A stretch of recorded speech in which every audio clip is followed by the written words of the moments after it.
Good afternoon and welcome to the National Center for Rural Road Safety's June webinar. Thank you for joining us for How Human Factors Impact Rural Road Safety. We're excited for all of those of you who are listening live today, as well as those of you who might be watching this recording at a later date because we unintentionally scheduled it on a federal holiday. So thank you for joining us if you're watching the recording as well. My name is Jamie Sullivan. I am the director for the National Center for Rural Road Safety, and we're just going to go over a few webinar logistics for you right now. The duration of today's webinar will be an hour and a half long.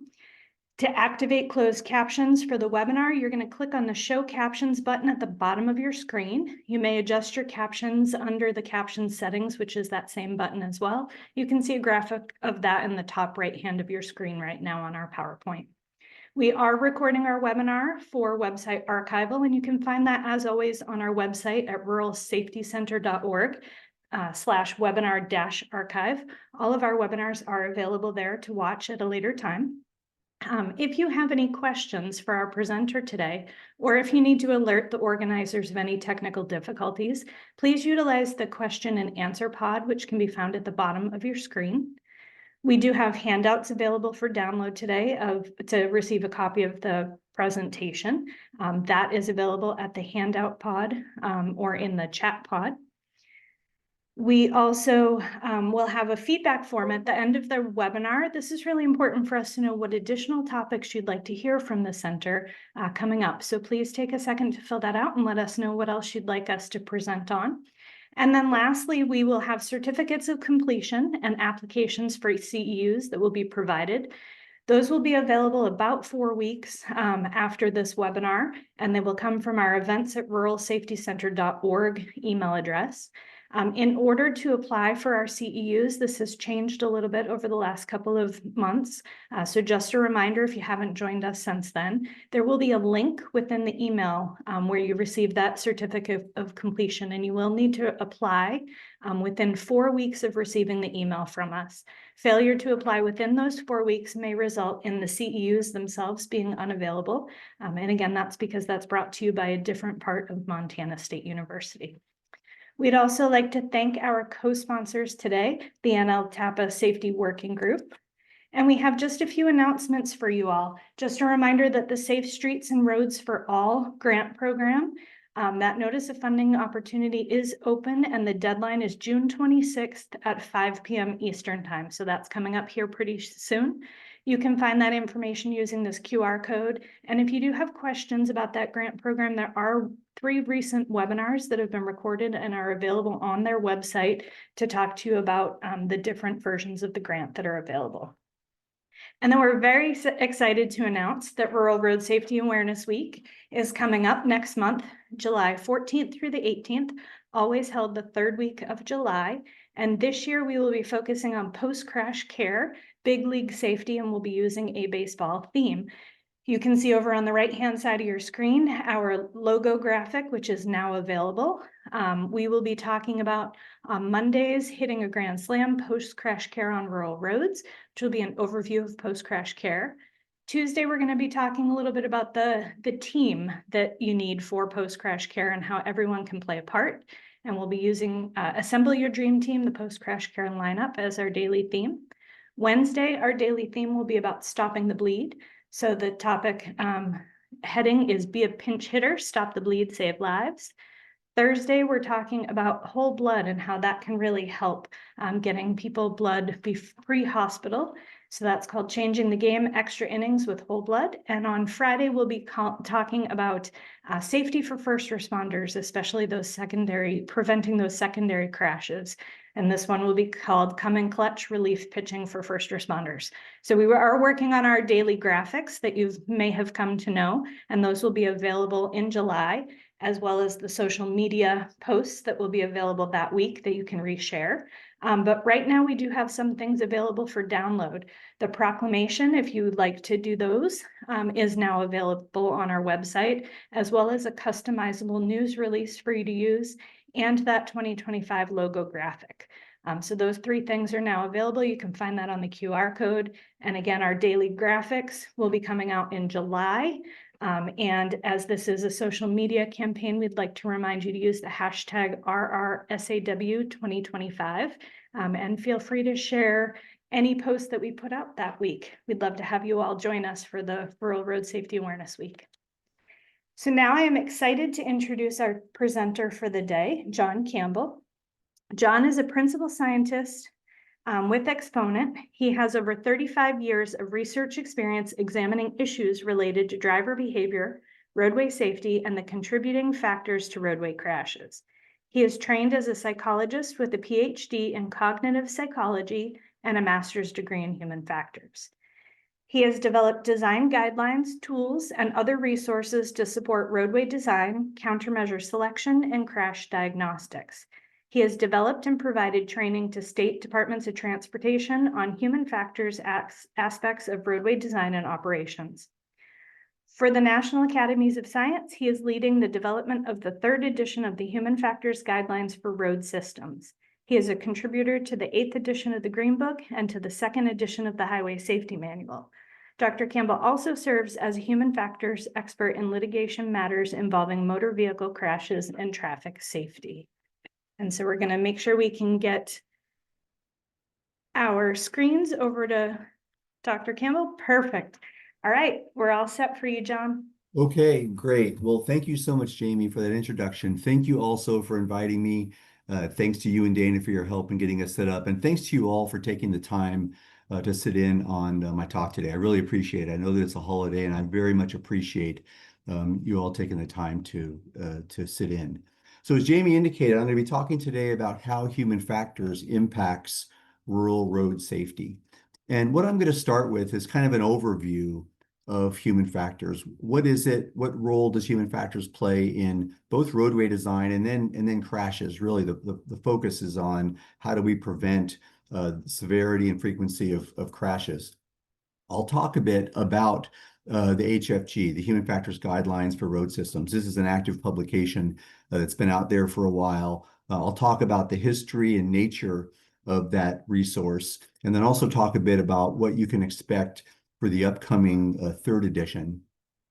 And then I will talk a bit about human factors in diagnostic assessment and countermeasure selection. And in a sense, I'll be talking about a document that my colleagues and I recently did for National Academies on diagnostic assessment. And in a sense, you can view these resources, as well as some others that I'll mention, as companion documents for helping you to have a better understanding of the nature and role of human factors and really the underlying capabilities and limitations of the road users that you are all servicing, and how you can use some of these resources in your day-to-day activities. Okay, so with that, let me start with the role of human factors in roadway design and traffic operations. And I'm just going to start with just some very basics about human factors. Sometimes we hear the term human factors, and sometimes it's kind of vague and amorphous. And what I want to do today is make very clear kind of what human factors is and what it is not as part of my talk. So human factors is the scientific study of how the capabilities and limitations of people shape the environments that they're in and the ways in which they interact with products and equipment and systems, including, of course, the roadway design. It includes, if you think about it in the context of a human information processing approach, it includes memory, sensation, including vision, auditory, haptic senses, attention and distraction. It includes decision making. It includes physical attributes, strength, dexterity, reach. It includes reaction time, which is a mix of perceptual and response capabilities. It also includes things like expectations and learning. So fairly broadly based in psychology, but a scientific domain that focuses on capabilities and limitations of users. So in the driving task, you can think about it, if you think about the roadway as really being a communication system, it really is. You can think about, for example, attention as actively processing information out there. You think about alert and attentive drivers. Sensation are the things that we see and hear and feel. perception is the process by which we organize scenes that we see into coherent meaning. We extract meaning from those scenes. It's said that we don't really see with our eyes, we see with our mind. And perception is that process that allows us to make sense of the world around us. So once we've seen the world and see what's going on, we make decisions. And we decide between different alternatives, and we're using memory as well as what we're perceiving to support those decisions.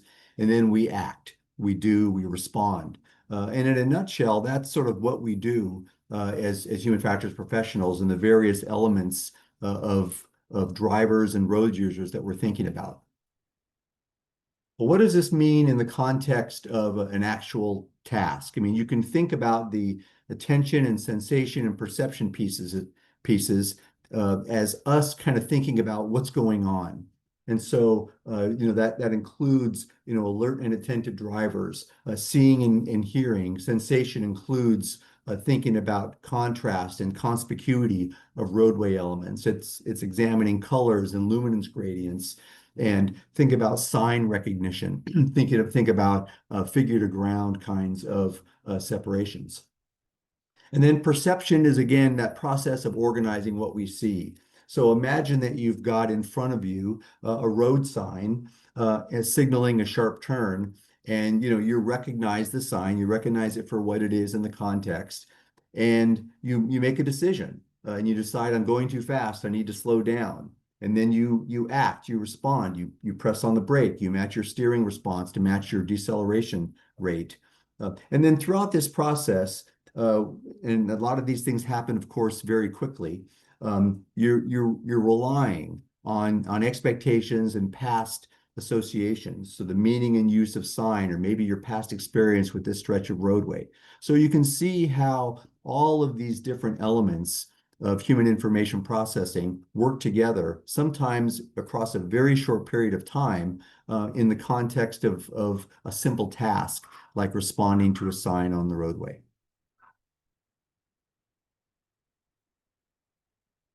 So human factors is important to driving because all humans, all road users, bring specific capabilities and limitations to the driving task. And so it's important that that task be structured and the demands associated with that task be consistent with those capabilities and limitations. And understanding these capabilities gives us some insights into some of the things that we need to do and maybe some of the things we need to avoid with respect to roadway designs and operations. And some key issues related to all this are that attentive driving is goal-oriented. Drivers are continually seeking to extract order and understanding from the roadway environment. Touching on something I mentioned earlier, it's important to think about the roadway as a communications device. It's no different from any other communications device that we use. People are constantly using it to extract information about the driving task. The other takeaway about human factors is to carefully balance this relationship between what the roadways are demanding of road users in terms of what they have to think about, what they have to see, what they have to do, and how quickly they have to do it. Those are a sum of roadway demands. It's important that those roadway demands be within the capabilities of a typical user. We run into problems, we have increased likelihood of errors and crashes when the demands of the roadway are greater than the capabilities of the user. And so keeping this proper balance between what we're demanding of our users and what they could really do, keeping that balance in mind is just crucial to thinking about how human factors can support roadway design and in thinking broadly about safety. So I want to take just a quick look at past examinations of roadway crashes as a way of kind of reinforcing the importance of human factors. And when I say human factors, think about that in the context of really the capabilities and limitations of the people that you're designing your roadway for. There's been a number of investigations going back 40 years into the nature of crashes, what really contributes to crashes. Some of this started way back in the 70s with the Indiana tri-level study. It's continued with NHTSA investigations in the early 2000s with work by folks at Virginia Tech looking very hard at driver errors.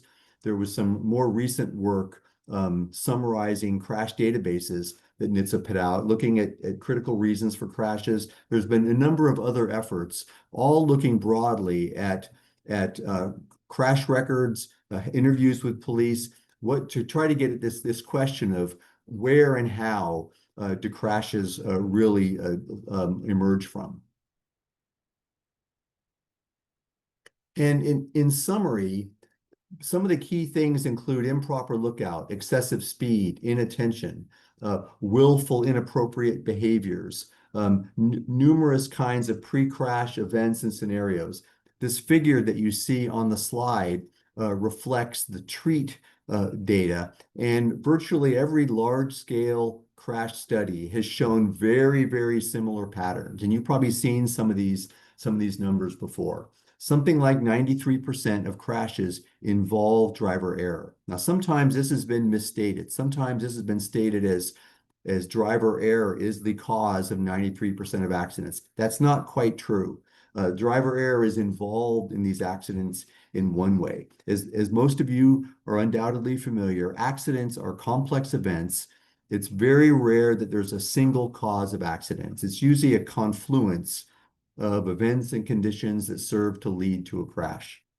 But this representation of crashes was true 40 years ago. It's true today. Driver factors are involved in 93% of crashes. Many of those 93%, as we'll see, involve sort of willful misbehavior on the part of drivers. But there's also other factors. There's a big chunk of these crashes that reflect, in one way or another, some feature of the roadway environment that was a contributing factor to the crash. And then in a much smaller percentage of crashes, there's actually vehicle failure or vehicle factors. But this general representation of crashes has been shown over and over again in these studies. And again, while a goodly portion of those involving drivers reflect willful bad behavior, and we'll talk about that more in a moment, there's also a significant number of crashes that involve in some way, some feature or another of the roadway design or traffic operations. So just some key takeaways. These interactions between drivers and roadway infrastructure have been a consistent contributing factor across numerous investigations. And driver errors can involve deliberate violations and errors, or they can include unintentional slips and lapses and mistakes. And these unintentional ones are some of the ones that we're going to focus on today, because that's where we see instances where there are these mismatches between the capabilities of road users and the demands placed on those road users by the roadway system. And these could be, confusing or unreadable or not visible roadway features. It could be too many potential conflicts to monitor. We'll kind of walk through what some of that looks like later.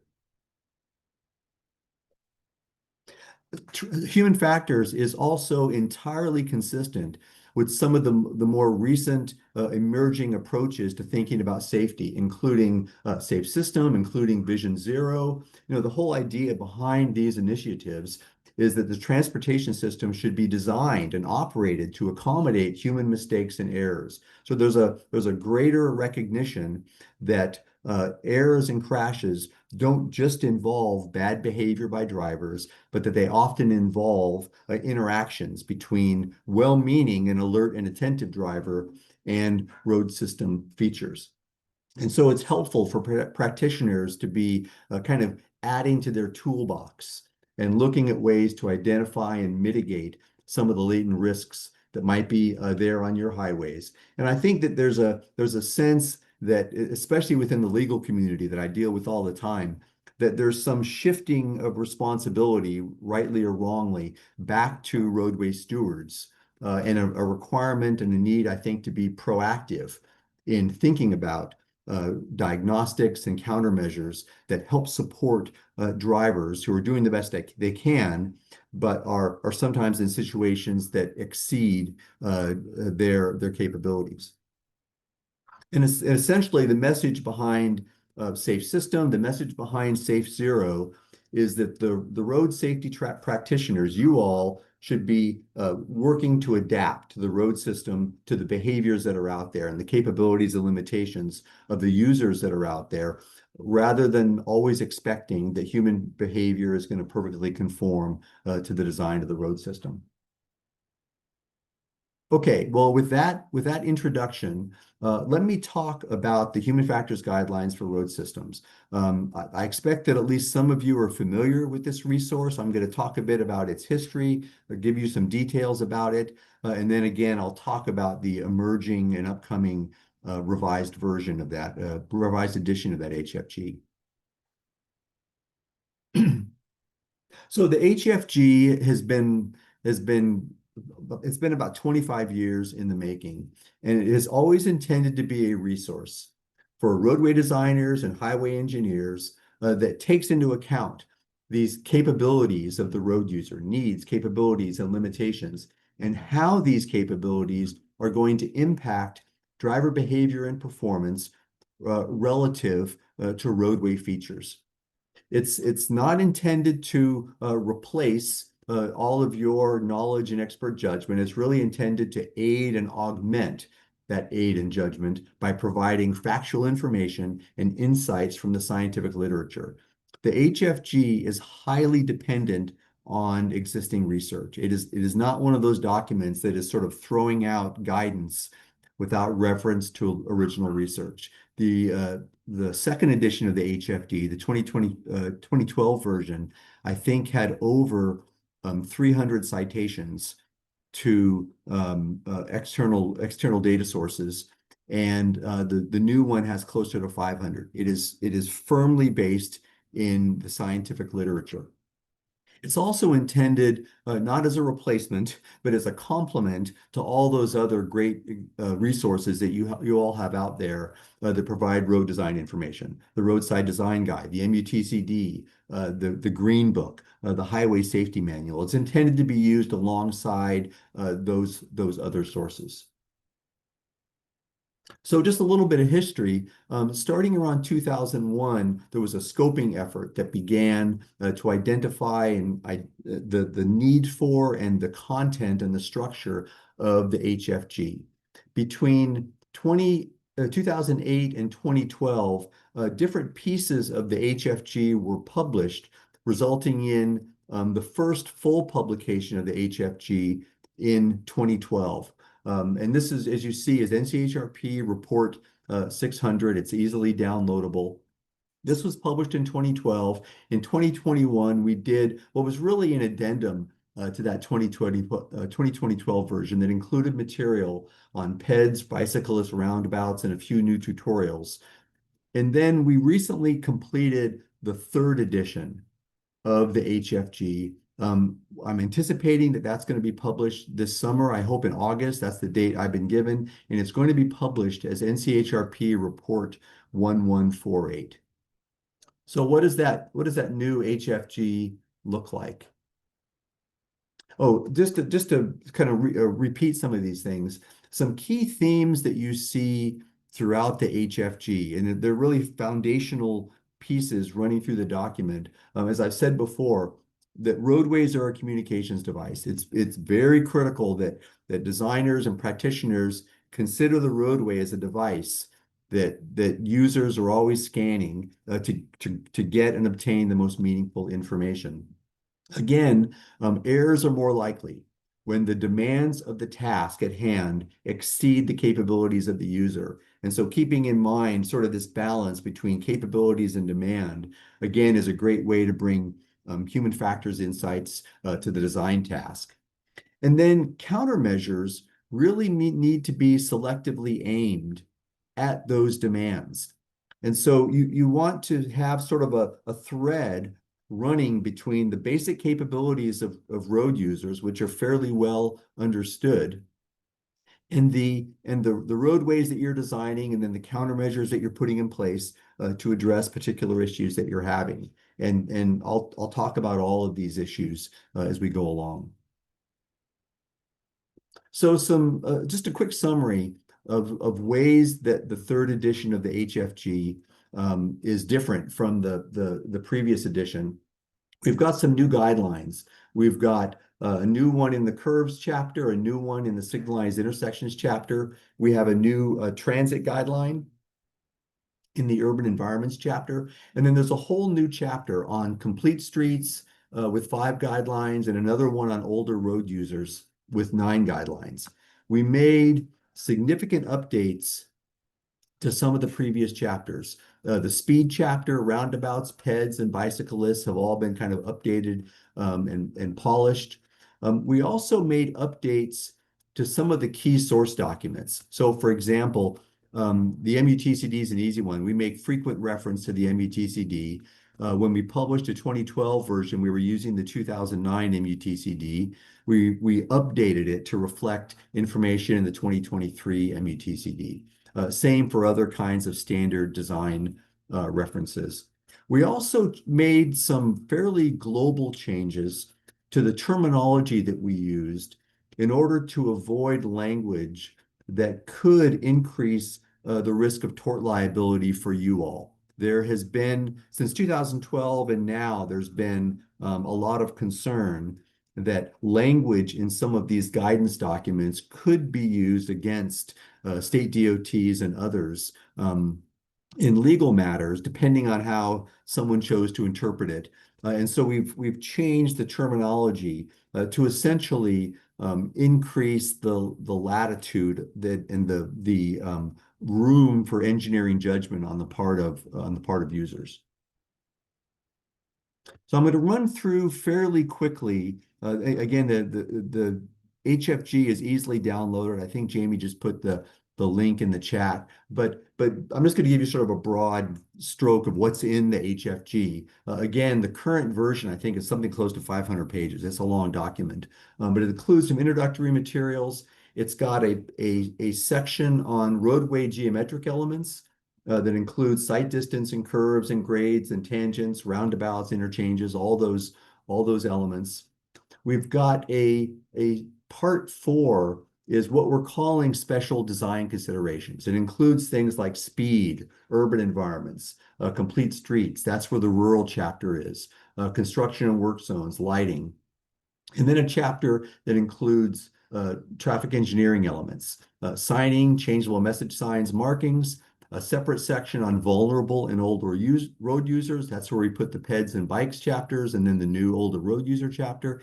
And then there's a number of tutorials. And then, of course, there's a glossary and an index and a set of equations. So, all of it is contained within the HFG3.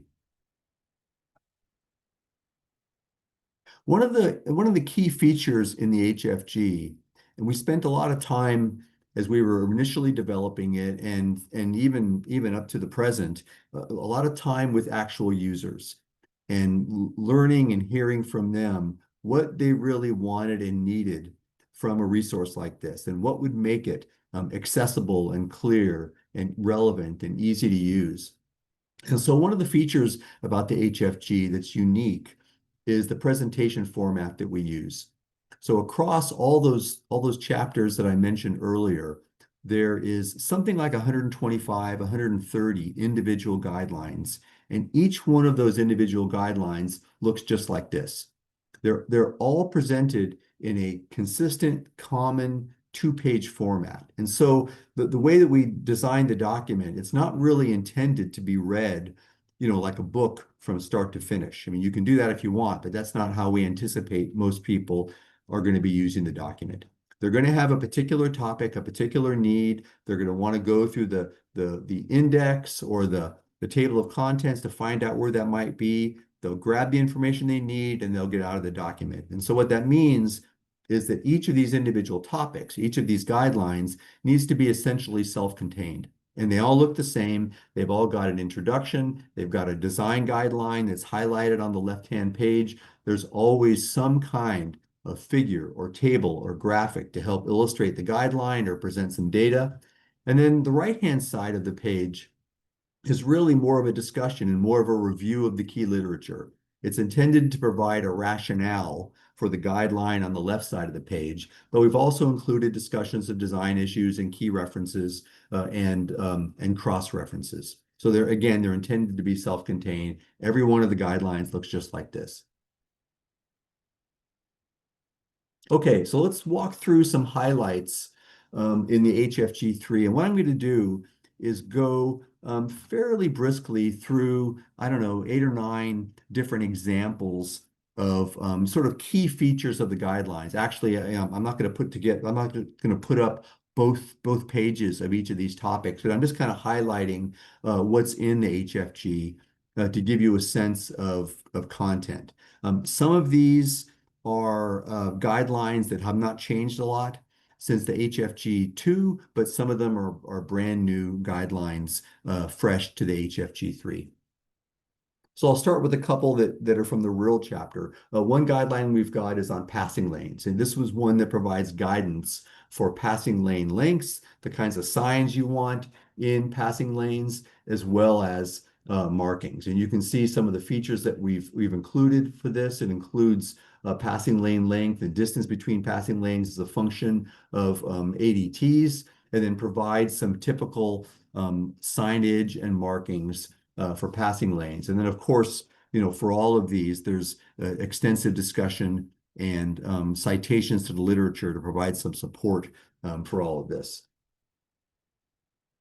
Another guideline in the rural chapter has to do with countermeasures for drop-offs. So it provides and discusses design and safety issues associated with drop-offs, and provides some drop-off heights as a function of posted speed and vehicle lane width, and provides a little graphic to show what we're talking about.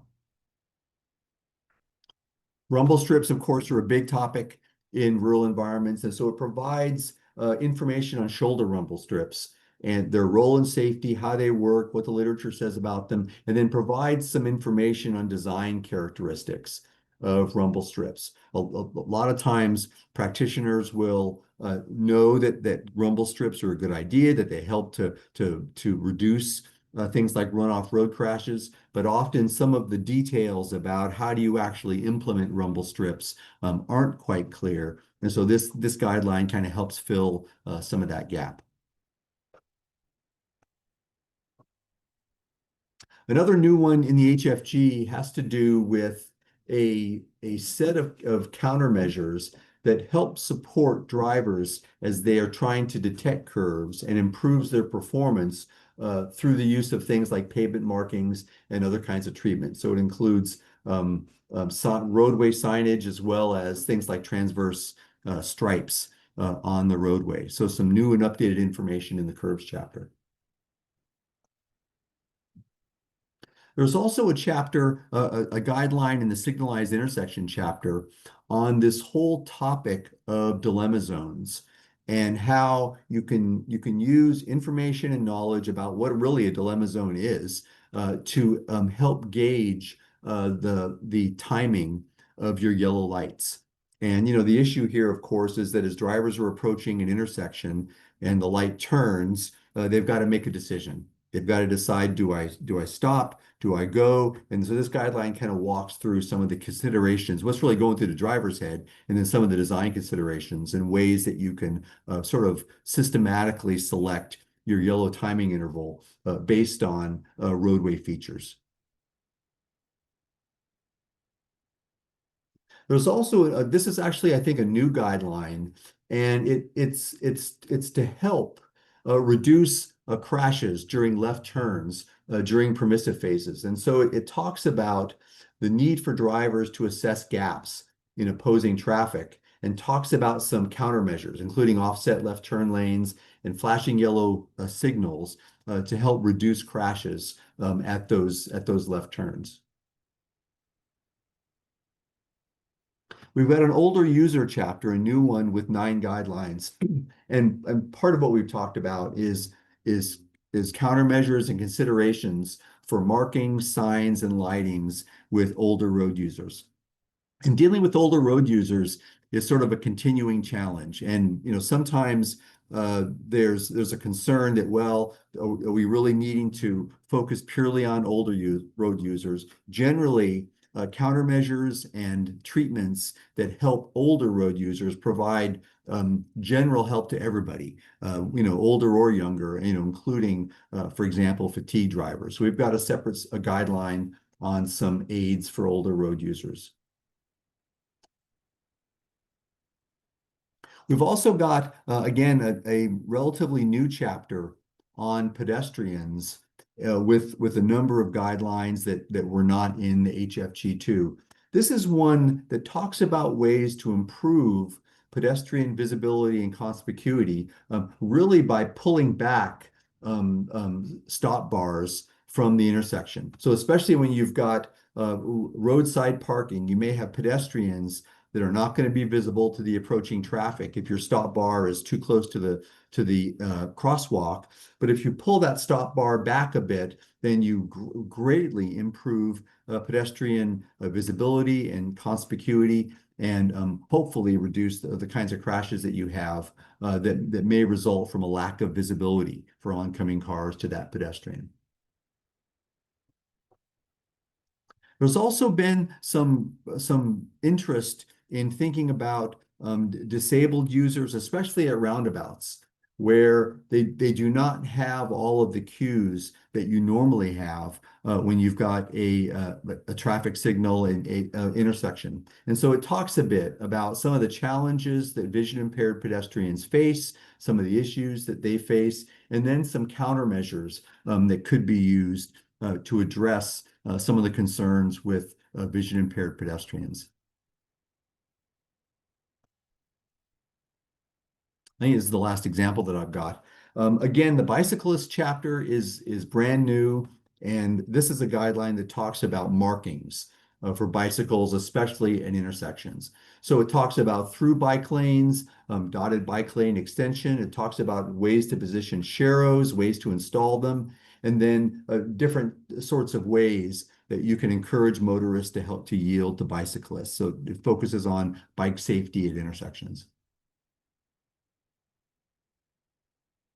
So as I mentioned, the HFG is really just one part of ways to think about and apply human factors. At the end of the day, the HFG is really about design for geometric elements and traffic safety elements on the roadway. It focuses on the research, focuses on issues that users have in various contexts, and then tries to provide design solutions. And that's really the bulk of the HFG.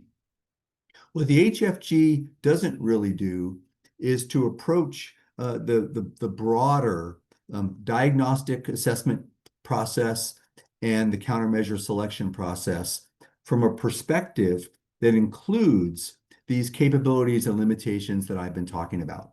And so a couple of years ago, my colleagues and I had an opportunity to do a National Academies project that addressed this very issue. How is it that we can better incorporate human factors thinking, human factors ideas into the diagnostic assessment and countermeasure selection process? And so I'm going to kind of segue and walk through some of that now.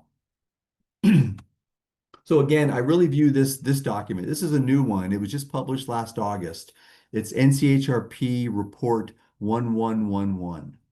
And it really is intended to provide a toolbox to aid practitioners in the diagnostic assessment and the countermeasure selection process. So it's got discussions of key human factors issues. It's got a whole discussion just on the nature of roadway crashes and the nature of the driving task to kind of set things up. And then talks about different checklists provided for diagnostic assessment, kind of walks through the need to tie countermeasures to underlying contributing factors. It's got a number of decision trees for countermeasure selection. There's probably, 120, 125 decision trees, and I'll show you an example of one, all across various types of facilities that help you, the practitioner, select options for countermeasures based on the particulars of the crashes you're seeing and the type of facility you're talking about. This was published last year and it is available for download. I see that Jamie has just put the link in the chat.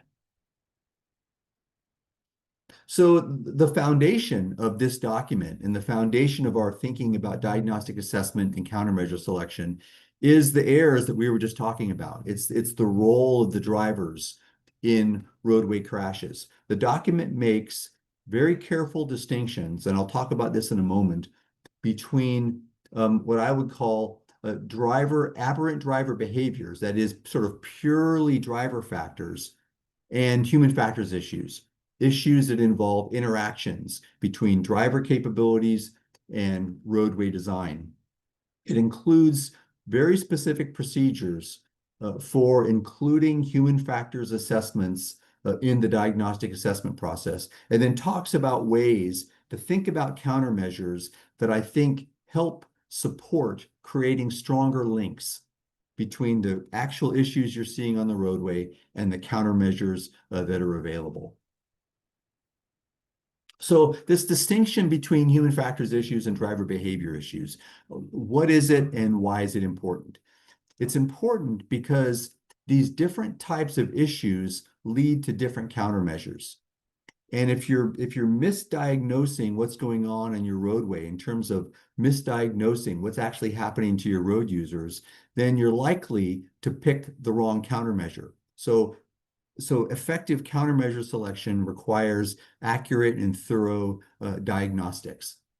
So when we talk about human factors issues, we're typically talking about things like driver reaction times, sight distance, legibility and comprehension of signs, excessive workload, excessive demand. When I say workload, you can think of it synonymously with the word demand. But mismatches, also mismatches between what is designed and what drivers expect, conspicuity, detectability of key elements of the roadway, and in general, sort of a failure to accommodate known needs and capabilities and limitations. Those are what we think of as human factors issues. Those are primarily the focus of the HFG, and those are primarily the focus of the countermeasures that we are incorporating into NCHRP Report 111. There is a whole separate class, and you're all very familiar with these, of driver behavior issues that really reflect intentional, willful behavior that reflect violations. So excessive speeding, impaired driving, drugs and alcohol, road rage, inattention, cell phone use or inattention due to just about anything, generally distracted driving.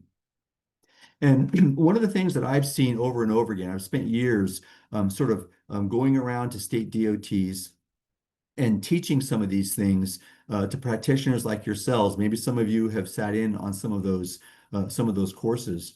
But a key issue here is that because these driver behavior issues really do constitute the majority of the crashes that we see. Think back to this, this figure here.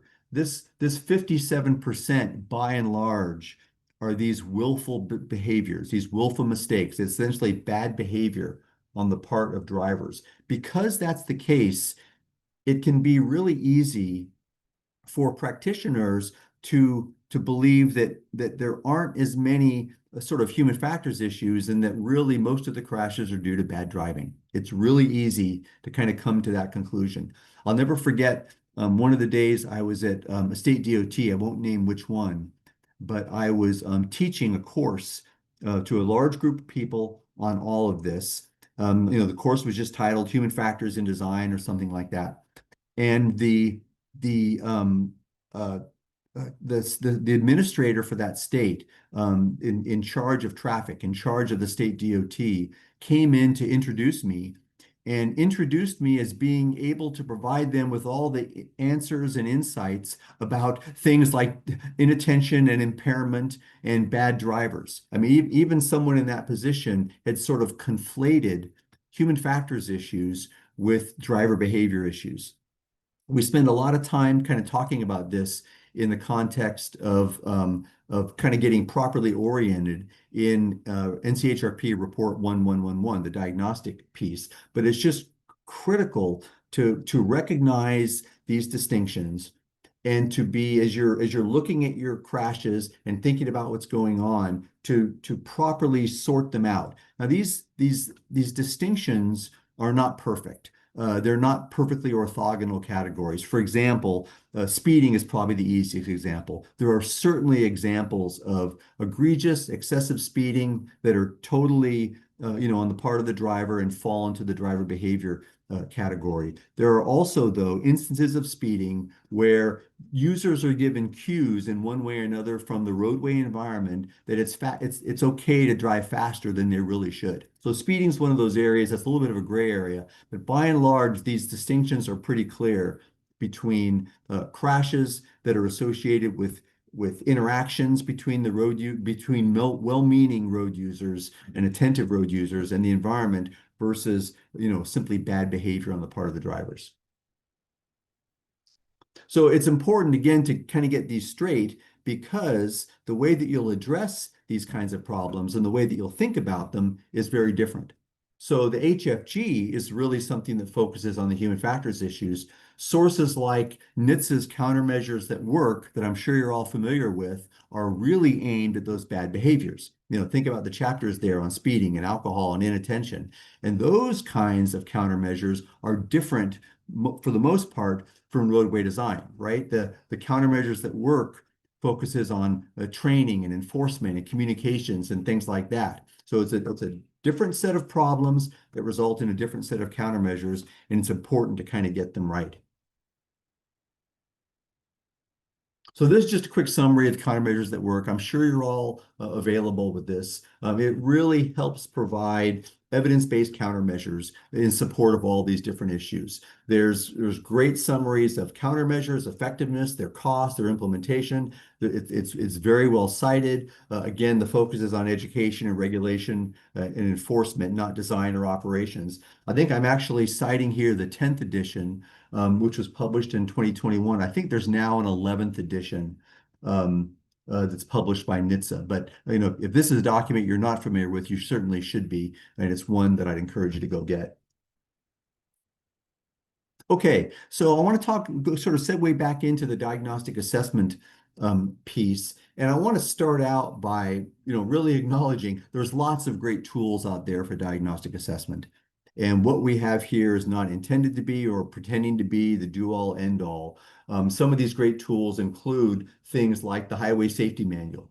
There's foreign sources. The PARC documents on human factors are excellent sources of diagnostic assessment. There's task analyses. There's systemic safety kinds of procedures. And so there's a lot of information out there. And I don't pretend that what we've got in report 1111 is the do-all, end-all. And I'd certainly encourage you to be looking for, always be looking for ways to improve your diagnostics process.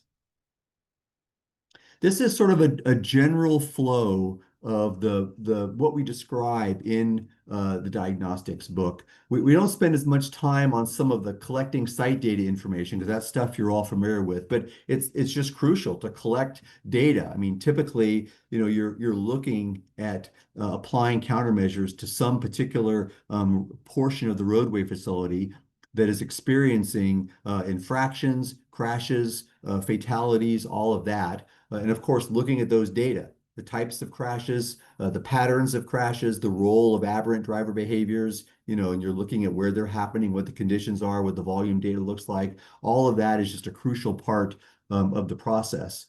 But to that, we really talk about the need as you are reviewing site conditions, as you're conducting walkthroughs, safety reviews, when you're considering land use, when you're putting together your prompt lists, to incorporate human factors evaluations as part of that process. And I'll talk more about these four elements in a moment, but in a nutshell, what we've tried to do in this document is to pull apart and to demystify this concept of human factors. So, we very much recognize that most of you all out there on the roadway are not trained psychologists, you're not trained in human factors. And while people like me throw out the word human factors a lot, we don't often kind of break it down into what do we really mean and what are some real specific things that you all can focus on.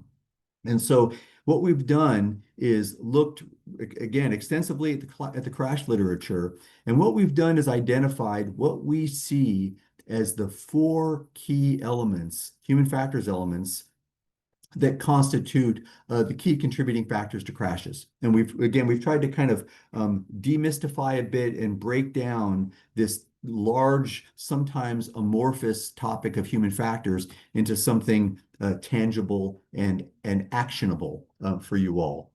And then one of the things that we provided in this report is sort of a modified Haddon matrix that helps you kind of sort through what's going on. As I mentioned earlier, crashes are rarely sort of a single factor kind of event. They almost always involve a confluence of different kinds of factors. And so this simple kind of tool, and there's some procedures to help you kind of use the tool, is a way to help organize your findings through the diagnostics process.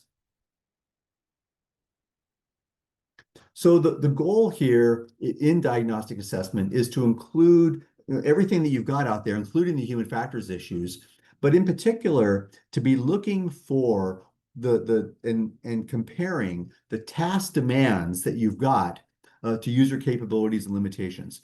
All road users are going to go through a very similar sequence of acquiring and using information on your roadway as they traverse your roadway. They're perceiving information, they're making decisions, they're acting. It's fairly consistent. People operate, again, unless they're as long as they're not unimpaired, within fairly predictable constraints. Again, it's important to keep in mind these differences between human factors issues and driver behavior issues. And an awful lot of this process is really requiring and hoping that the traffic safety practitioner can serve as a virtual road user. We know whether you're doing Google Earth examinations or you're actually on the ground doing walkthroughs, doing road safety audits, really thinking about what is the most meaningful information here to a user. What is the facility communicating to a typical user in terms of what they should see, what kind of decisions they should be making, and how they should be acting? What is that facility telling them? And what are the implications of that on the crashes that you're seeing and potential countermeasures? And one thing that's really key is to avoid simple links between crash types and countermeasures. One of the things I see all the time is a process of countermeasure selection that starts with crash types, runoff road crashes, left turn intersection crashes, and immediately goes to a list of potential countermeasures and then says, well, what do we think is going to work here? What's going to fit within our budget? What is going to be maintainable?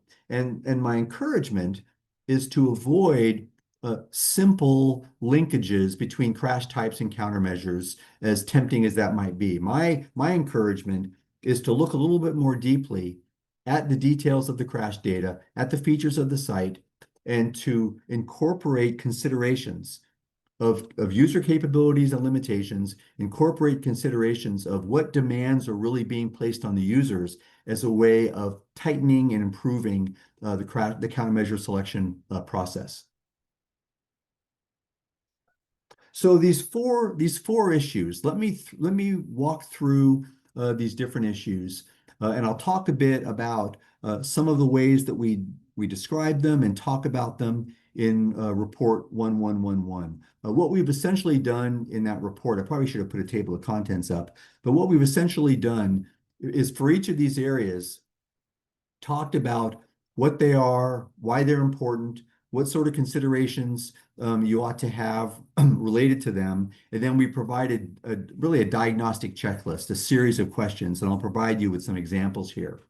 So an absolutely critical issue. So the issues are expectations, visibility, workload or demand, and then time.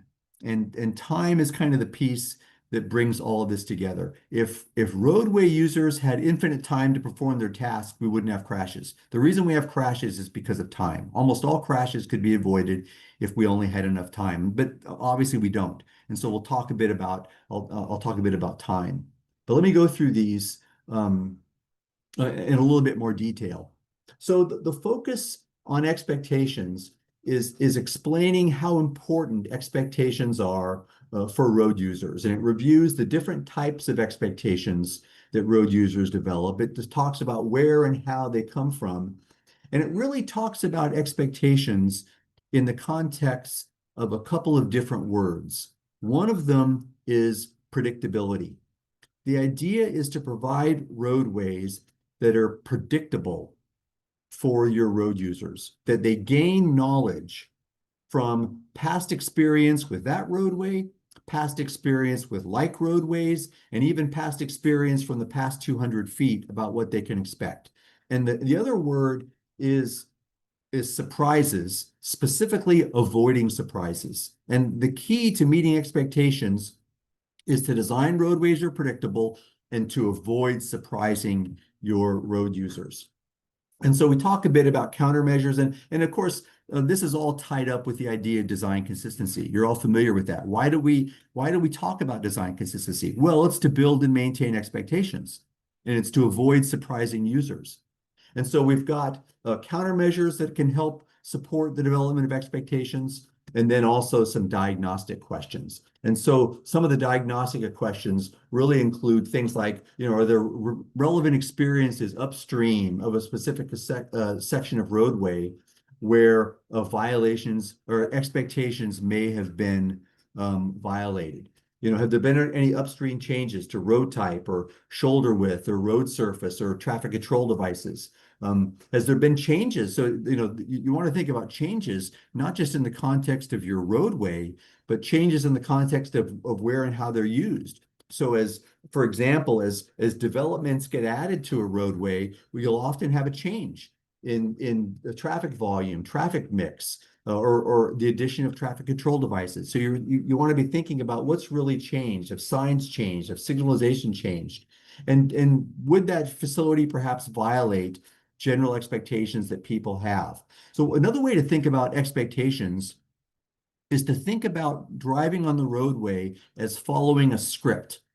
When you walk into a restaurant, for example, you have a script in mind. You walk in, you give your name, you get seated, you're given a menu, right? There's a sequence of things you go through. And roadway design and driving on a roadway is no different. You build up a script of expectations, and when things happen that violate that script, either you make the wrong decisions or it takes you longer to decide what to do, and that increases the likelihood of crashes. So we've got a series of diagnostic questions that kind of help walk through that once we've kind of explained the nature and role of expectations. These are some other kinds of questions, and these are kind of site-specific ones. And again, are drivers being surprised by anything? Are there elements that drivers might find unusual? Are there changes in the site's operating practice? Are there changes in visibility? Are advanced warning signs kind of adequate? The next tool we introduce in this document is the visibility tool. So vision is so essential to driving. Something like 90% of the information that we extract from the roadway environment comes through our sense of vision. So we've defined vision and provided some related characteristics. We've described problems that you get with limited visibility. I mean, again, I deal with this all the time in my expert witness work, but issues of visibility and conspicuity are just huge in roadway crashes. And again, we provide some diagnostic questions to aid the practitioner. So it includes things like sight distance, whether or not signs are in place to help drivers in situations where sight distance is limited. Thinking about whether or not key signs and markings and other elements are maintained and visible and not obscured by vegetation or fixed objects or parked cars. And in this instance, it's really important to not just consider visibility in the context of the static road environment, that is, the road environment without any users, but to really think about visibility in the context of a dynamic environment where you've got moving pieces, PEDs, bikes, big trucks that might impede visibility to something that's critical for safe driving. Also thinking about visibility in the context of both daytime and nighttime considerations. And then crucially, these last bullet points, maybe the most important. Are the users seeing what you think they should be seeing? Is it obvious that what you think that they're seeing is what they are actually seeing? And can they really see what they need to see when they need to see it? And so this kind of touches on this idea of time. Is visibility and consideration of the priorities of roadway elements consistent with their placement in the roadway, and does it support timely and effective user behaviors? The third tool that we talk about has to do with workload and demand. And I kind of use these terms interchangeably. I think probably the more technically accurate word is workload. The reason I don't like that word is because it's kind of a psychologist term. It's a term that we psychologists use to describe demand. So it's accurate, but it kind of has this unfamiliar flavor to it that I think maybe people don't like. So I tend to use the word demand, and I think demand is a word that is much more understandable and kind of within what you all think about in your day-to-day tasks. And so we've talked about workload and task demands, the importance of workload on road behavior and performance. Again, consider one of my foundational commandments, which is that errors are more likely to happen when the demands of the roadway exceed the capabilities of users. Most crashes happen in a way that reflects this ratio between demands and capabilities. And so it's really important for practitioners like yourselves to have a handle on, well, what are those basic capabilities and what am I really imposing in terms of demand on my users? And so we talk about that in this tool, and then again we provide some diagnostic questions.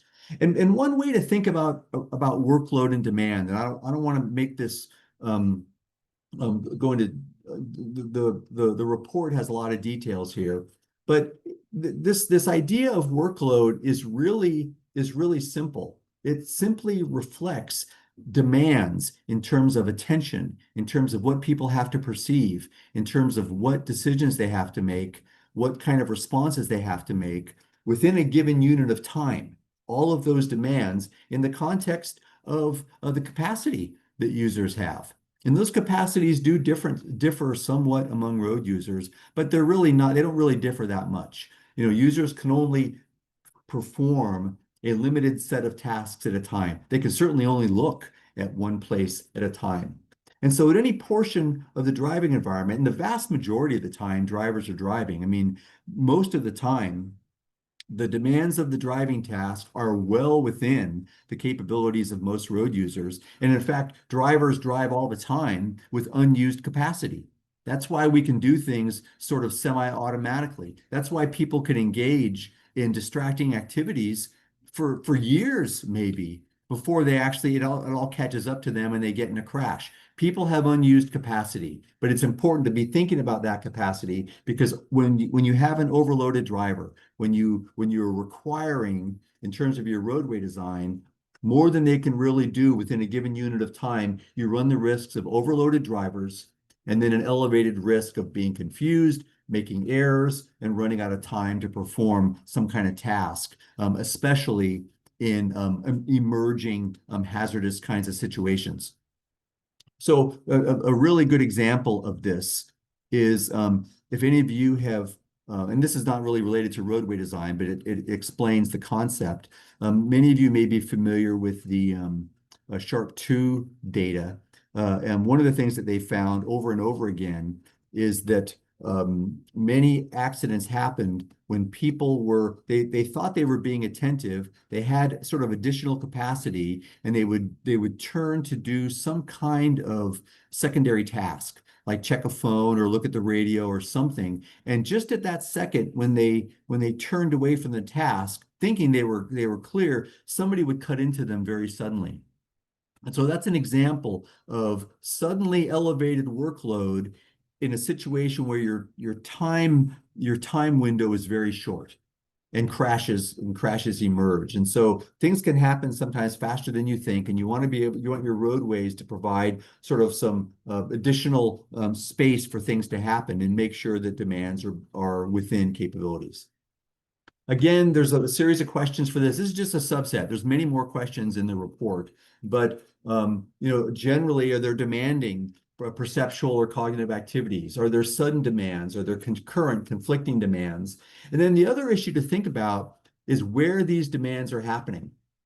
Are they happening at or near access points? Are they happening when there's turning issues involved or there's site obstruction? So again, this kind of plays into the notion of multiple contributions to crashes. Again, it's rare that crashes happen just because of one thing. It's rare that a crash will happen just because users are somewhat overloaded at a particular portion of the facility. There's almost always something else that goes on concurrent with that leads to a crash. When we talk a bit about dilemma zone crashes here as well. So tying all these things together is time. And so we've included a module, a tool on perception response time. We've talked about what PRT is. We've talked about the factors that influence it. We talk about the relationships between perception response time, which is the time from when a hazard or a hazardous search situation is first known by the driver to when that driver first makes a response.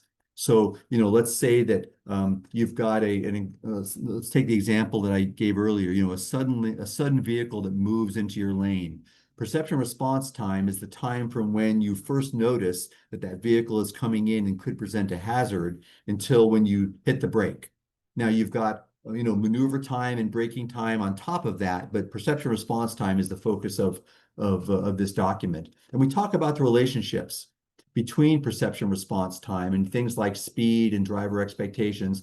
And then we've got all these diagnostic questions. And so this is just an example of kind of what PRT really is. And this is an example of some of the questions that we've got. And they relate to, visibility and changes in expectations. So, one way you can think about this is that there really are three issues: expectations, workload, and visibility. And time is kind of that issue that ties it all together and gives it meaning and as it relates to crashes. So again, more questions related to providing time. And really, these are, again, diagnostic questions for you all. So in addition to this section in this report on the causes of crashes, on ways to improve diagnostic assessments, we also talk a lot about countermeasures. In fact, you might think from what I've said so far that we talk more about diagnostic assessment, but we do not. The bulk of the report is really about countermeasures. And we've provided a little bit of some helps in this regard. Based on what you see in your diagnostic analysis, we've got a bunch of decision trees. We're encouraging people to go use the HSM. We're encouraging people to use resources like the CMF Clearinghouse, as well as things like the HFG. And we understand that there's a process involved in selecting countermeasures that begins with kind of laying out a list of candidate countermeasures and prioritizing them based on things like, efficacy, the likely benefits, potential unanticipated downstream options, as well as things like feasibility. So, we're aware that this selection of countermeasures is a series of trade-offs involving lots of different factors, only one of which are sort of these human factors considerations. But we've laid out sort of a general process. And then what we've done, so this is something that we've inserted into the document. And part of what I wanted to do, and I'll kind of walk through a few of these, is I wanted to further reinforce the relationship between countermeasures and those underlying human factors issues that I talked about just a moment ago. Expectations, visibility, workload and demand, and time. And what I wanted to emphasize in the document was how existing countermeasures that you're all very familiar with, really are intended to support one or more of those issues. And I think this is what I hope is a helpful way to think about countermeasures. And it's a way that I hope helps folks in the future. For example, what do rumble strips really do? I mean, they really do provide time for drivers to get back into the road before they hit something, in the clear zone or the shoulder. And so they're both a tactile and auditory message. They may be helpful when visibility is low. They may be helpful when drivers have overloaded themselves with some kind of distracting task or are attending to something else. They really are effective because they don't require the driver to be alert and effective. Things like improved speed management, reducing posted speeds gives drivers more time. You're all familiar with the issues with speed. Speed directly translates into time. Lower speed equals more time. Markings, that is wider longitudinal pavement markings, help improve visibility. Increased lane width reduces workload on drivers. Post-mounted delineators improve visibility. Widened shoulders, again, give drivers more time to correct a lane exceedance before it results in a crash. If you think about most of the countermeasures that we have out there for road departures, they're addressing one or more of those issues I just talked about in one way or another. Same goes for pedestrian crashes. Advanced stop and yield lines provide improved visibility of pedestrians. Same with curb extensions and bulb outs. More visibility, more sight distance, which translates into more time. Raised medians provide more time for drivers to perceive and react to drivers. Reduced corner radiuses improve visibility and sight lines. I could keep going on. I've got another one I think here for work zone crashes. Again, similar kind of story. CMS is provided by advance warning. What is that? That's more time. It helps build expectations about upcoming changes. Aero boards, more time, more direction, building expectations. Speed warning systems help provide slower speeds, which translate into more time for people to react if something wrong goes on. Again and again, if you think about countermeasures within this framework, what you see is that countermeasures are aiding one or more of these issues: expectations, workload, time, visibility. They are almost always aimed at something like that when you get right down to it. Okay, so I'm getting close to the end. We've got a little bit of time for questions, but this is an example of the decision trees that we've got in the HFG. We've got decision trees for something like there's something like this. I made a mistake. It's not 35 countermeasures. It's 135. There's 135 of these decision trees. Not in the HFG, in report 111. This is an example of one for rural and urban signalized intersections. It's focused on angle crashes where signal timing or capacity are maybe some of the contributing factors. And what in the structure of these decision trees is all exactly the same. They kind of walk through just a series of questions. Is this a problem? Is that a problem? If yes, consider this. No, consider this, and kind of marches through a sequence of decisions to help better inform the countermeasure selection process. We've got these for virtually all combinations of facility types and crash types. There's just numerous decision trees in that document. Okay, well, we've got about 15 minutes left. That concludes my formal remarks. I know I've been going fast and covering a lot of material, but I'm very glad to take questions that you all might have.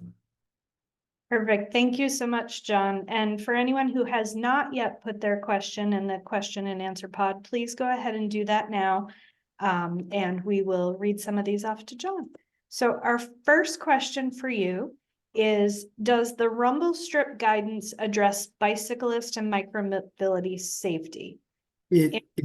And so I'll give you a little bit of background on that question and then repeat the question again. But they said in rural Massachusetts, we have rumble strips on at-grade numbered state highways, and worked with MassDOT years ago to change their engineering guidance to allow for rumble strip patterns and depths that make it safer for bicyclists to enter and exit rural highway shoulders.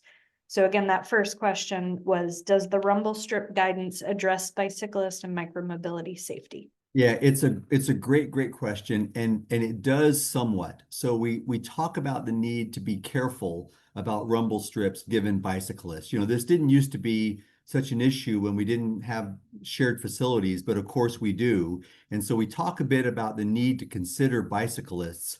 What we don't have available or didn't have when we did this chapter were sort of details on how you really work that out. But the general topic is acknowledged and cautions are provided to the user about placing rumble strips where they might interfere with bicyclist travel.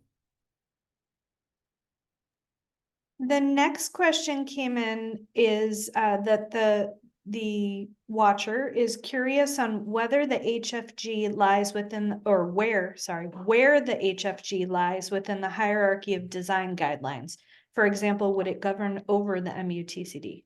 Oh, absolutely not. So the HFG makes no pretense at being having regulatory status. We defer to the Green Book and the MUTCD. We are not intended to replace them. There are some issues and some topics where we differ, and we've tried not to, but there are some areas where the research just leads us in a different direction than what we see in the MUTCD and other sources. But we're just kind of careful to kind of get the hierarchy right and to provide some context. And so it certainly does not have any kind of regulatory heft. It's purely a guide, but we've tried to be complementary to those sources and certainly not replace them.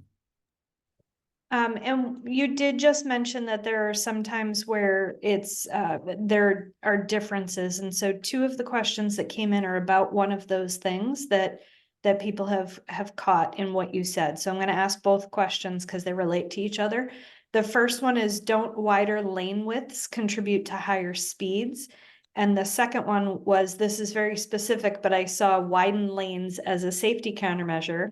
But I've heard that narrowing the lanes to 10 or 11 feet can reduce speeds and enhance safety. Can you speak a little to this apparent conflict in guidance? Yeah, I think that it reflects a larger trade-off between considerations. So, certainly you might see higher speeds with wider lane widths, but there's also other considerations. I mean, if you've got lots of commercial vehicles on a particular lane, particular roadway, you've got to give them space to move. You've got to allow enough room for people to see what's going on and respond appropriately. So I think it's going to be a trade-off between the benefits of a wider lane, which could result in higher speeds, doesn't have to, but it could, versus some of the downside of doing that. And so I think that we've tried to provide these discussions in the context of, well, what are some considerations you ought to be thinking about?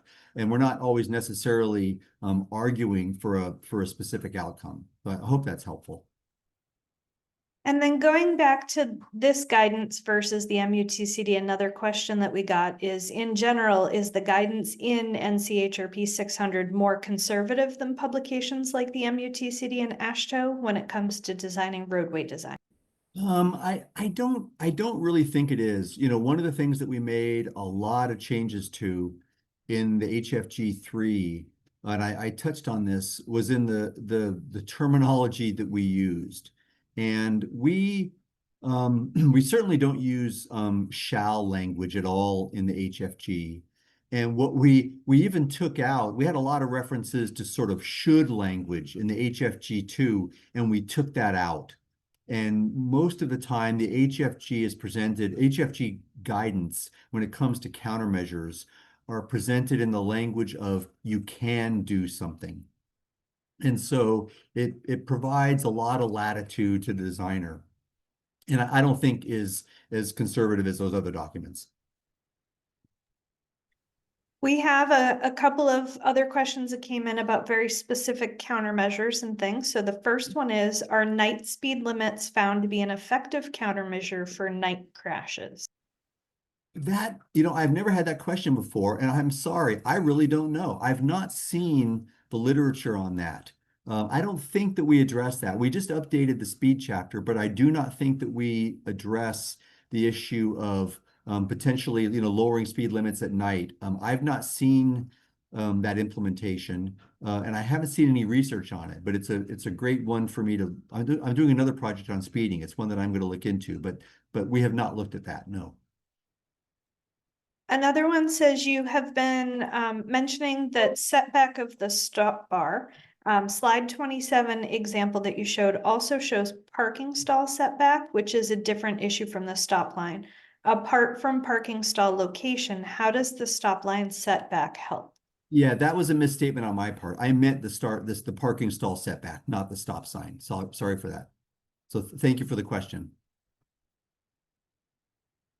Another question that we got was, has anyone conducted the gap and needs analysis to improve existing roads to meet guidelines, or is the focus more on new design?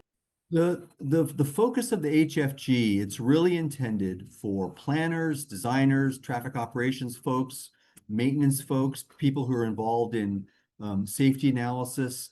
So I think it really is for both kinds of roadways. I mean, in some of the courses that I've taught, we've used the HFG fairly extensively, for example, to do road safety audits. And I think it's helpful for new design, but I really like, we have so many existing roads and so many issues on our existing roads. I think that incorporating it into road safety audits for existing roadways is crucial. And in fact, there is a tutorial in the HFG. I didn't really talk about tutorials much, but there is a tutorial on how to incorporate the HFG into road safety audits, along with some tools. So hopefully that would be helpful. That's a great resource, so thank you for mentioning that one in particular.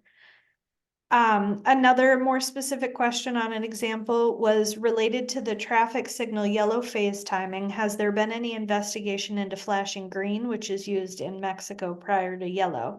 This provides drivers an idea as to how stale the green phase is. Yeah, I have not seen any of that literature at all. We don't talk about it at all in the HFG. I would say that one of the features of the HFG is sort of a US centric approach to things. I mean, we do use research from outside the US. We haven't really talked about um, treatments and countermeasures that are being explored in other countries and how they might impact us here. We've kind of focused on what's being done here. But, if there were studies on that, here in the US, that would certainly be something we would talk about in a future edition.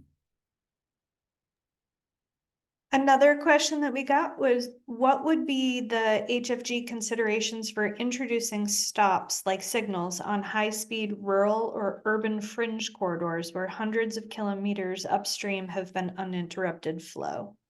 Yeah, so I think the key issue there is expectations and providing time for the drivers. And so, signage, flashing signals, maybe changes to markings or something that are the key is to provide cues to those drivers so that they are expecting that upcoming stop and have time to react to it. The other piece to it is providing adequate visibility for motorists on the opposing legs.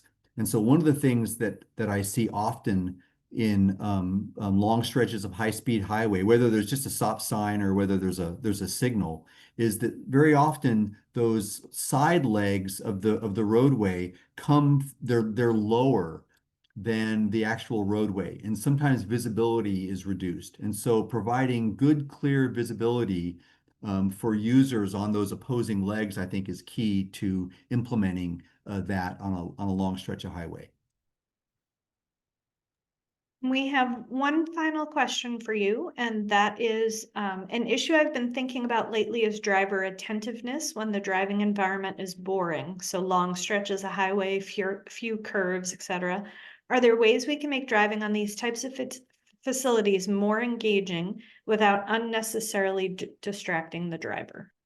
Yeah, that's a great question. We actually do touch on that topic a bit in the context of I don't know if it's rural driving or if it might be something to do with tangents, but we do talk about issues, that exact issue with fatigue. There's not a lot of guidance out there, and I honestly can't remember what we put in the context of that guideline. We do talk a little bit about that. And you know, the challenge, of course, is you don't want to make work for the drivers. And I'm not sure anybody has really come up with a way to provide you know, non-distracting, non-demanding activities that kind of help maintain driver attention while not overloading the driver. So I think in some respects it's an open question, but we do have some discussion of that in the HFG.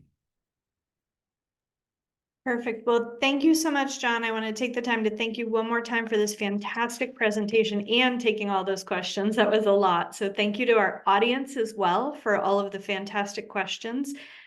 We will be sending out an email to our distribution list when the recording for this is posted, so that those people who are unable to attend live will be able to watch this, or you can share it with others. We will also send out an email when the new Human Factors Guide has been released. I'm sure that John will let us know when that is available, so we'll make sure that you all know as well. And don't forget to join us in July for Rural Road Safety Awareness Week. Again, those first pieces of information for you to download to use in your communities are available. So that's the logo, the proclamation, and a customizable news release. So thank you, John. Again, we really appreciate your time today. Thank you, Jamie, and thanks to you all for your attendance and for your great questions. I appreciate it. Have a wonderful afternoon, everyone.